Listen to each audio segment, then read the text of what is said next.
इनके वंश में 2 बेटे हुए थे, जिनका नाम एक तो हिरण्याक्ष था, जिसका वध भगवान वराह ने किया, और एक बेटे का नाम है हिरण्यकशिपु।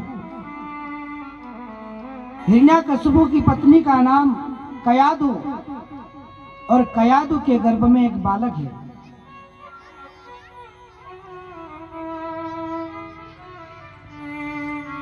आज हिरण्यकशिपु ने संकल्प किया कि मेरे भाई को जिसने मारा है उस नारायण को मैं परास्त करूंगा। ब्रह्मा जी की तपस्या करने के लिए गया। जैसे ही तपस्या करने गया, वहां पर बृहस्पति ऋषि आए। उन्होंने तोते का रूप धारण कर लिया और उसकी तपस्या भंग करी। जैसे ही हिरण्यकशिपु कहता कि ब्रह्मदेव प्रसन्न हो, ब्रह्मा जी का मंत्र बोलते, इतने में वो तोता नारायण बोलता, ध्यान भंग हो गया। हिरण्यकशिपु घर आया, अपनी पत्नी कयादु से कहने लगा, देवी आज मैं तपस्या करने के लिए गया, लेकिन मेरी तपस्या भंग कर दी। वो तोता बार बार नारायण नारायण बोलने लगा। कयादु ने सोचा, आज मेरे पति के मुख से पहली बार भगवान का नाम आया है, आज का मुहूर्त अच्छा है। धन्य है वो पत्नी जो अपने पति के मुख से भी भगवान का नाम सुमिरन कराती है। इसी के सहयोग से प्रहलाद जी गर्भ में आए। प्रहलाद जी का जन्म हुआ। प्रहलाद जी को हिरण्यकश्यप ने शुक्राचार्य के बेटे संडा और मर्क 2 बेटे थे, उनके आश्रम में छोड़ दिया और कहा कि मेरे बेटे को ऐसी पढ़ाई कराना कि धर्म नहीं है, सनातन नहीं है, मंदिर नहीं है, भगवान नहीं है, पुण्य नहीं है, पूजन नहीं है, पाठ नहीं है, धर्म नहीं है, ग्रंथ नहीं है, ऐसे उल्टा पाठ पढ़ाना। खूब पाठ पढ़ाया, लेकिन प्रहलाद जी ने वो शिक्षा नहीं ली। एक दिन प्रहलाद जी एक कुमार के पास में गए। कुमार मटकी पका रहा था। उस कुमार की पत्नी रो रही थी। वो सोच रही थी कि उस मटके के अंदर बिल्ली ने बच्चे दिए, वो बच्चे जल करके मर जाएंगे। भगवान के हाथ जोड़ जोड़ करके भगवान की दुहाई दे रही थी। प्रहलाद जी ने कहा कि आप किसके हाथ जोड़ते हैं?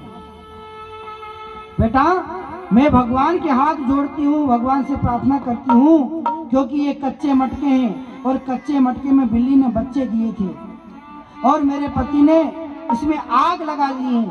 आग लगने से वो बच्चे जल ना जाए। आज जैसे ही आग बुझी, मटके को देखा तो उसमें से बच्चे दौड़ करके भागने लगे।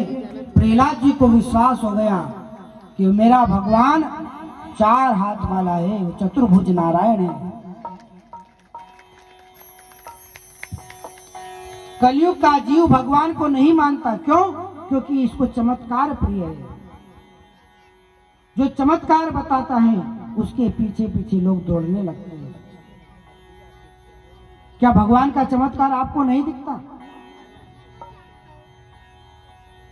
भगवान का चमत्कार आप उस मयूर के पंख पे देखो, कैसा कलर भगवान ने उस मयूर के पंख पे किया है। आज तक कोई ऐसा कलर बना नहीं पाया, ऐसा मयूर पंख बना नहीं पाया। भगवान का चमत्कार कभी अपनी उंगली काट करके खून निकाल करके देखना। आपके खून जैसा खून कोई वैज्ञानिक बना नहीं पाया।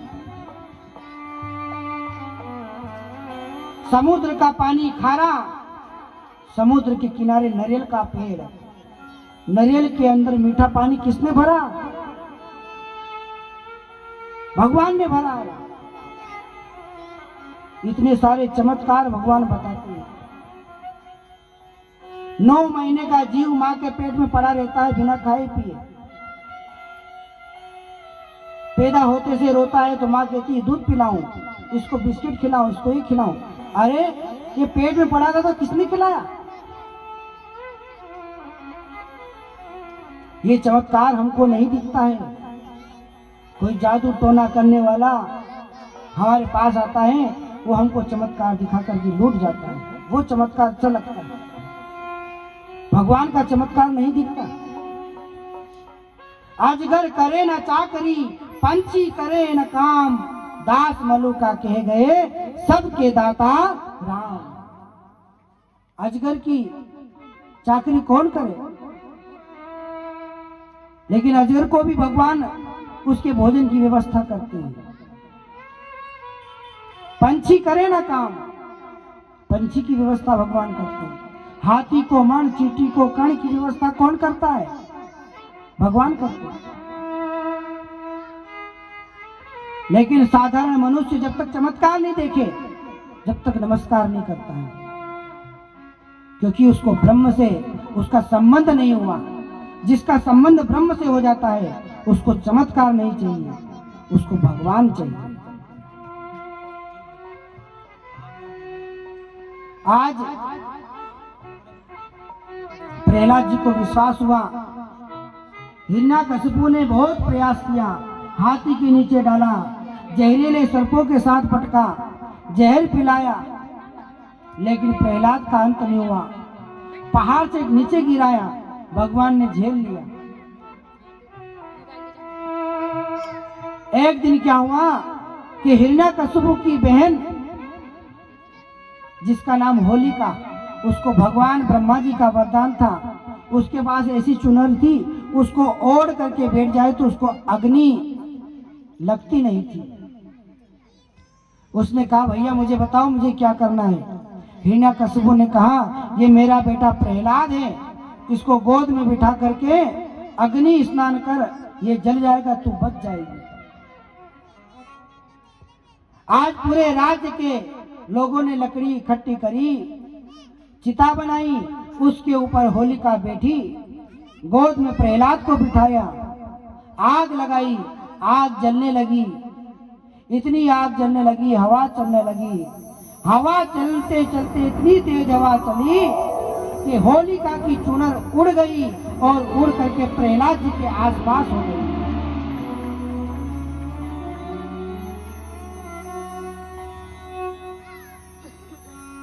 अकाल मृत्यु वो मरे जो काम करे चंडाल का, उसका काल क्या करेगा जो भक्त है।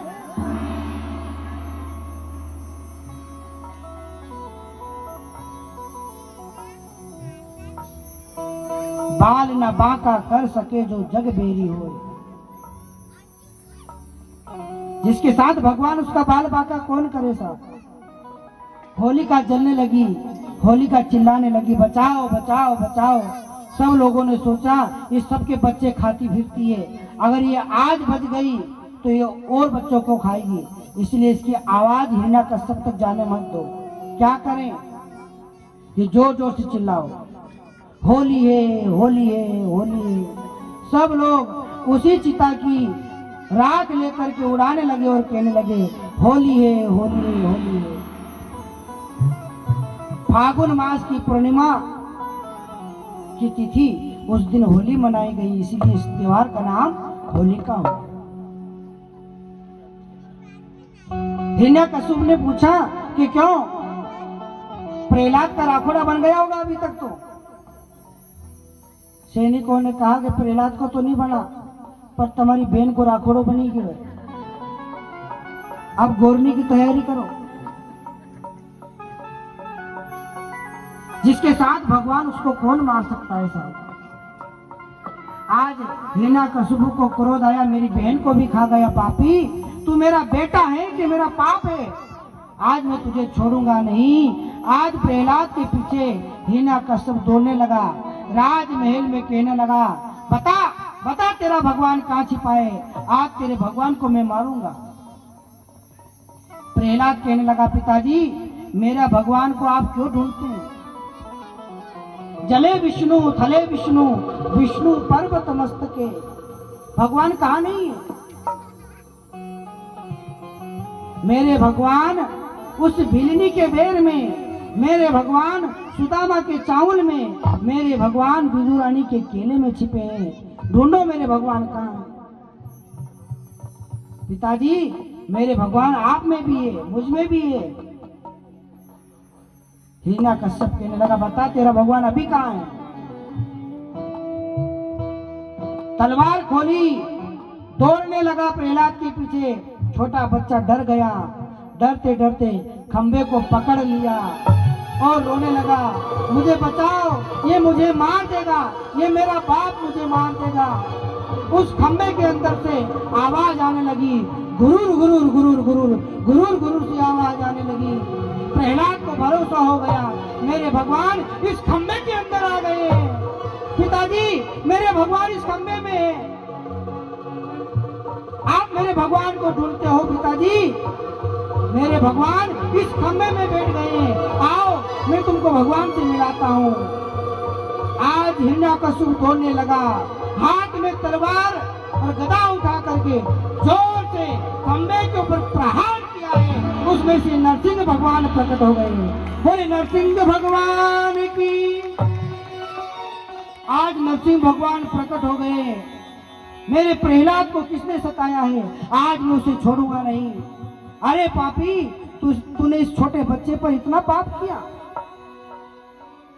आज भगवान नरसिंह ने उस हिरण्यकश्यप को पकड़ा, गोद में डाल लिया, डेली में जाकर के बैठ गए। हिरण्यकश्यप हंसने लगा, आप मुझे नहीं मार सकते, क्यों?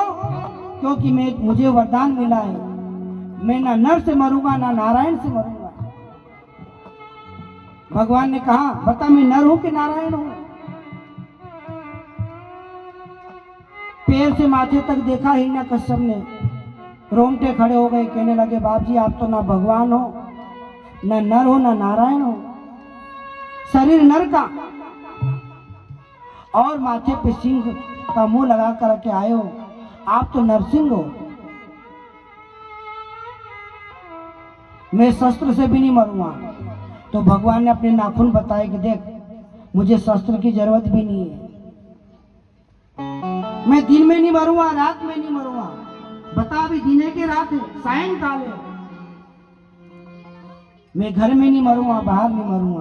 बता, तू घर में है कि बाहर है? मैं दिल्ली में बैठा हूं। फिर हंसने लगा, कहने लगा, आपने सब नाटक तो कर ली, लेकिन आपको पता नहीं है, मैंने एक वरदान मांगा था कि मैं साल के 12 महीने में नहीं मरूंगा।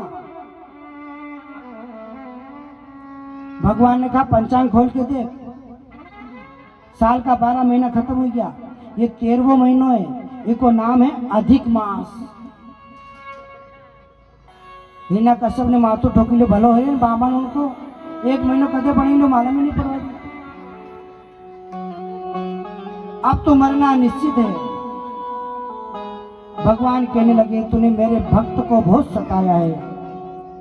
आज भगवान नरसिंह बड़े बड़े नेत्रों को खोलते हैं, अपने मुखमंडल से जीवान बाहर निकालते हैं, दोनों हाथों को उठा करके उस हिरण्यकश्यप के पेट में नाखून चुबा करके उसका पेट फाड़ते हैं।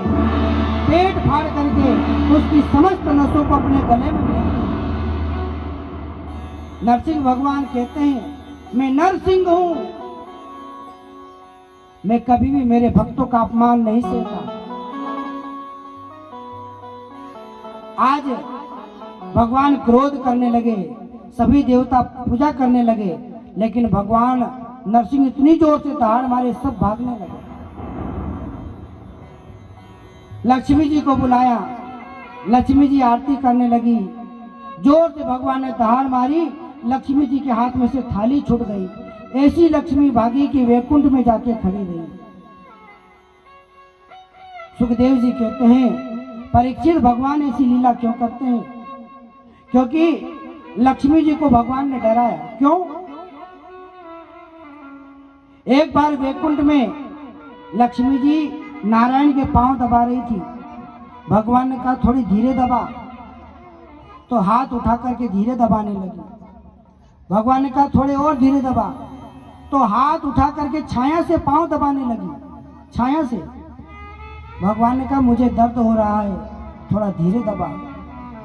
लक्ष्मी जी ने कहा कि जब तुम्हारी छाया से पांव दबाऊं तुम्हारे दर्द हो, तो राक्षस के कहीं मारता होगा, कोई दूसरा मारता होगा, और नाम तुम्हारा बताओ।